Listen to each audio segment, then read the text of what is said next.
We didn't grow up knowing what executive function skills were. Life felt overwhelming. Managing time, staying organized, and feeling stuck made everything difficult. What we didn't realize was that we lacked the skills to plan, prioritize, and break goals into manageable steps. After years of trial and error, we've seen how powerful executive function skills can be. With expert interviews, real stories, and practical strategies, this podcast is the resource we wish we had. Whether you're a student, parent, or professional, we're here to help you unlock your potential.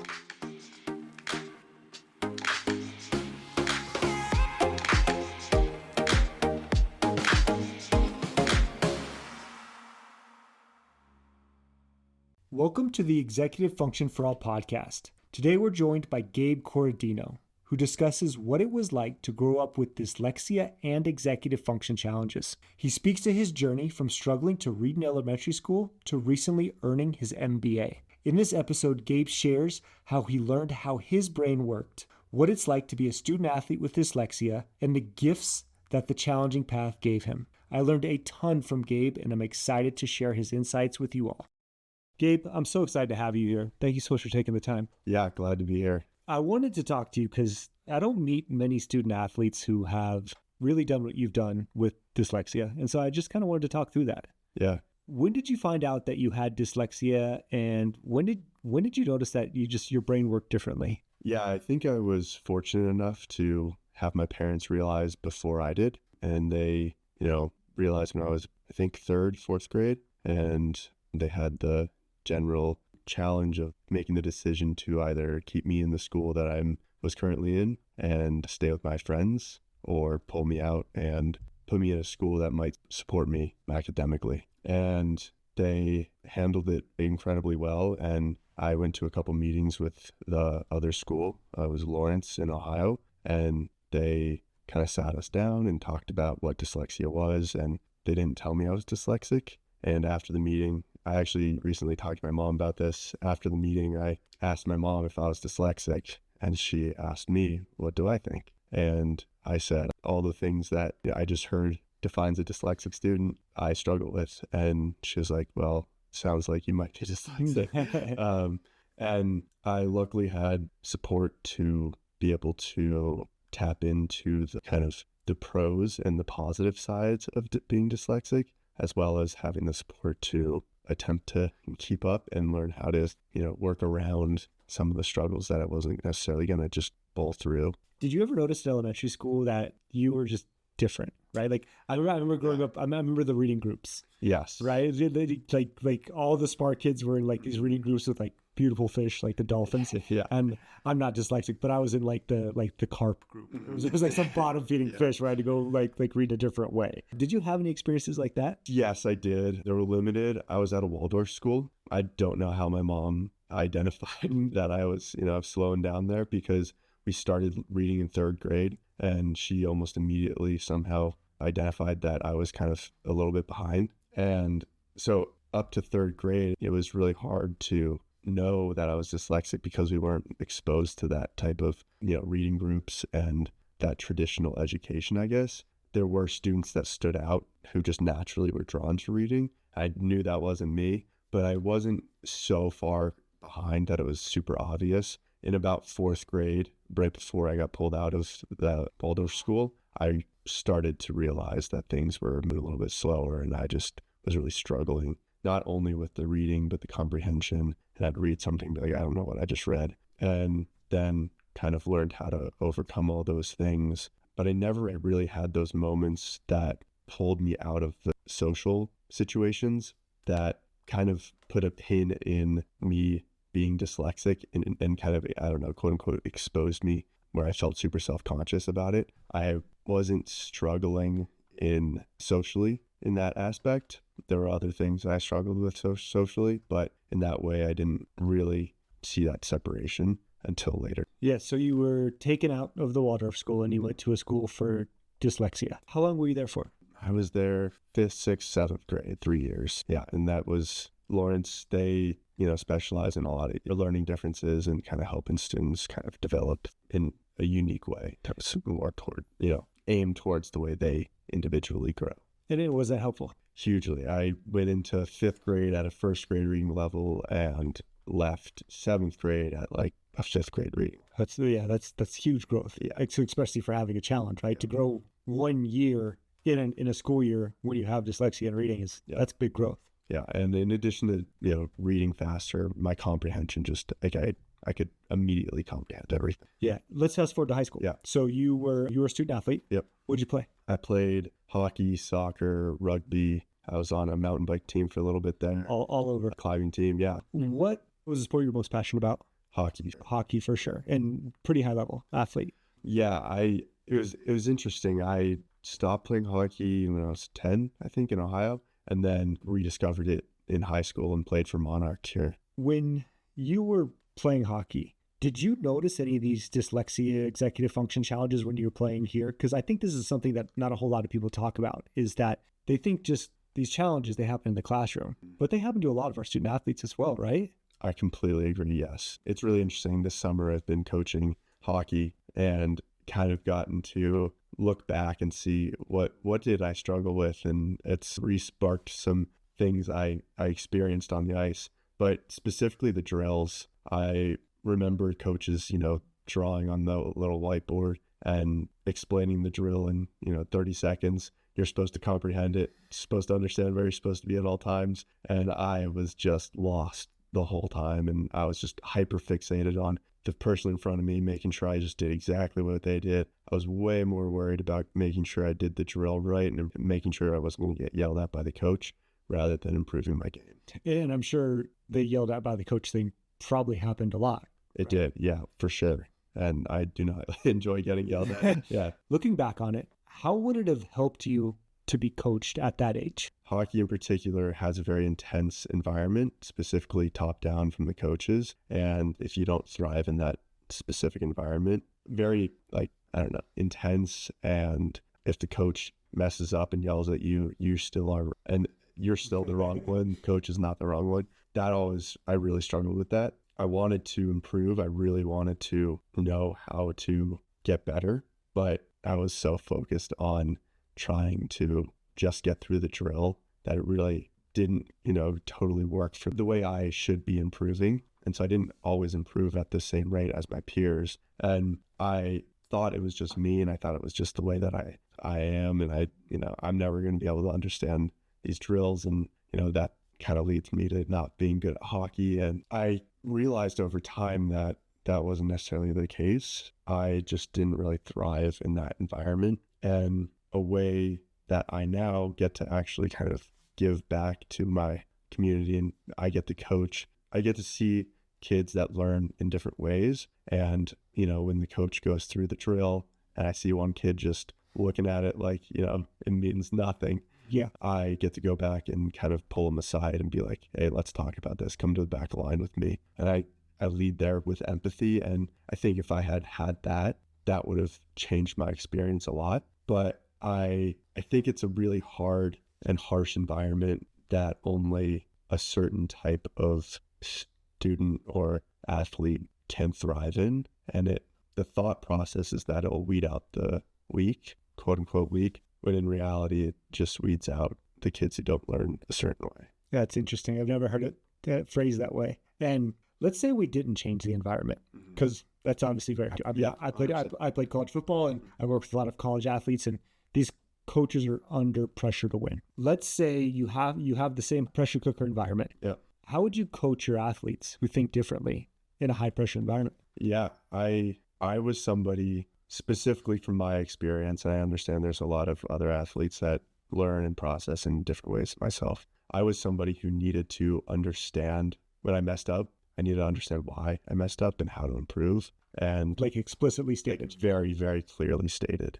And that was not always the case. If I messed up, I did something wrong, and I'm totally happy to take responsibility for that. However, I need to improve. I need to figure out what I did wrong. And if someone yells at me, do better, then I don't know exactly what I need to do to improve. I think for coaches specifically, understanding that athletes learn in a variety of different ways. There's visual, there's auditory, there's doing it, there's a handful of different things. I think the assumption should be that you have all of those in your group. Yeah, I like that a lot. Well, and it sounds really hard, but it's really not that bad.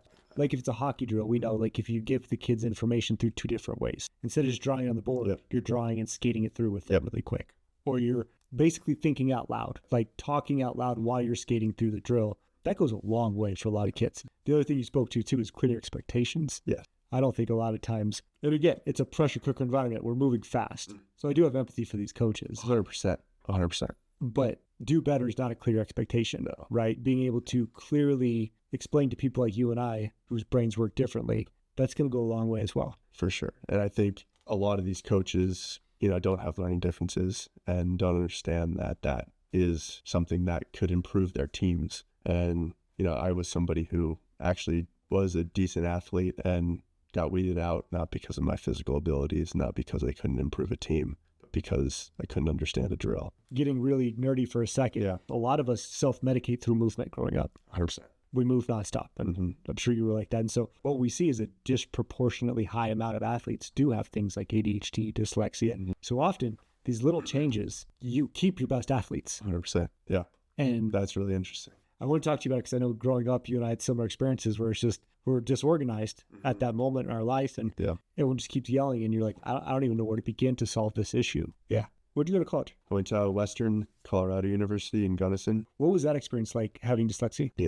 At the time it was 2,500 students. I think it's growing a little bit now. Really small, secluded area. And the professors don't really have a choice but to be extremely supportive because you're in a classroom of 8 and they don't need to handle, a classroom of 200. So I really found the value of just putting myself in a small environment rather than going and getting over like too much academic support. However, their academic support and accommodations for students is, for me, unparalleled. The amount of communication was just unbelievable, and they would go to bat for me every single time. Going out of state to a big school. Yeah. So many people I know struggle with that. But where was your struggle there? I think there was quite a bit of struggle in academically and socially. I actually was following my brother there, and it was a lot of skiing, a lot of hockey, a lot of fishing. So there's a lot of really fun distractions. Yeah. I found myself being pulled to those distractions with my friends. Had a really good friend group. Socially, I was having a blast, but I really wanted to succeed academically. I didn't feel like I was going to be successful there. A lot of my friends ended up dropping out or, taking their time through school, which in one respect, I think that's great. I think something I do regret about undergrad is that I didn't allow myself to fail and put myself out there. In a lot of ways, I took the easiest classes just so I would pass rather than trying something that I may have been more passionate about and being okay with failure. But in another sense, I did really want to succeed academically. That mattered to me. Got it. So it wasn't the typical, didn't have the skills, go out of state, get disorganized, fall apart. It was more on the social side. Yeah, I think I was being fairly successful. I was getting B's, A's and B's, I think. Fully using as much academic support as I could get. And just really I also wanted to make it my own because I was following my brother. So I met a lot of his friends and was hanging around with Got it. Which they were all great. I just really wanted to, prove to myself that I could do it. You could do it. Yeah. And then you ended up getting an MBA. So this is like a crazy path, Yeah.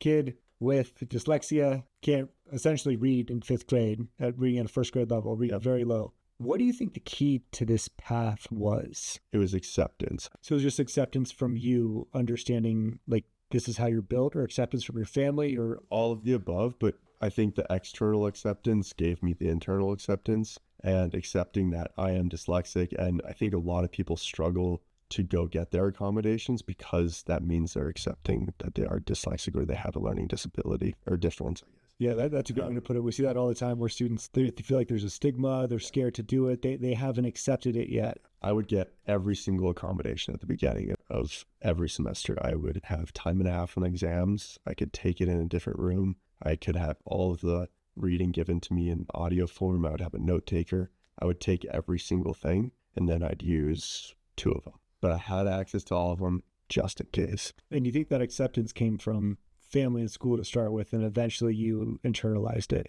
Yeah, I don't think I really had a choice to internalize it or not, because that school, everybody was dyslexic. They had ADHD, they had ADD, they had something going on, it was normal. Last question I have for you. Yeah. One of the things we see with people like you is they figure out that their brain works differently and they figure out how they learn and they leverage that. When did you start to figure out how you learn and what does that look like? Yeah, I think it was always like through middle school and high school even. It was always like trying to just get through it. It wasn't trying to figure out how I could learn. It was like, how do I get the grade?